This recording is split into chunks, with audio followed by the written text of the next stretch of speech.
Hundreds gathered at the clubhouse of Willoughby Golf Club Sunday, November 14th to celebrate the 100th birthday of Errie Ball, the last living competitor of the inaugural Masters. I didn't expect this at all. In fact, I was telling those who were in charge to keep it down. But there's a lot of people here. I think it's awful nice of them to do this for my wife and myself. Guests were a mix of family and friends, as well as PGA members and former colleagues of Ball. Each had a story to share while waiting in line for a meet and greet with Errie and his family. I know a lot of stories about it. I know once he put it out of bounds. He put it out of bounds, and he had the shakes ever since. And we always kid him about it. He says, you know, Al, I put it out of bounds. I said, you what? He put it out of bounds. Yeah, he was on the green and went over it and went, you know, so fast down the slope and went out of bounds. But gee, don't write that up now. Don't do that. You know, up until, you know, into his mid-70s and early 80s, I mean, he was still competitive. I mean, we would play, like I said, weekly, even up until last 6, 7, 8 years ago, maybe 9 years ago.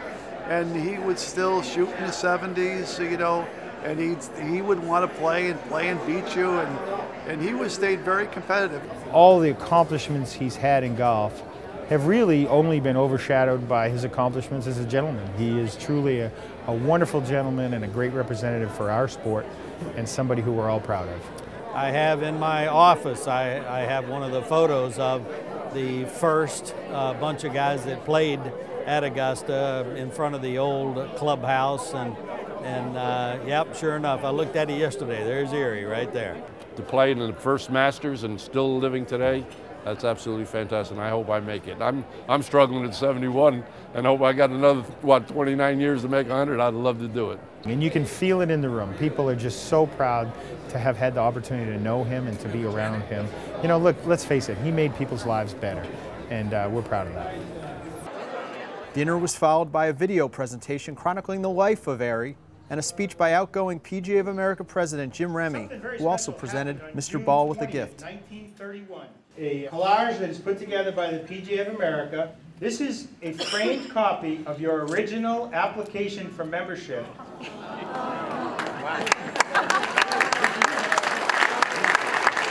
I want to note that the dues at that time for Errie were $5.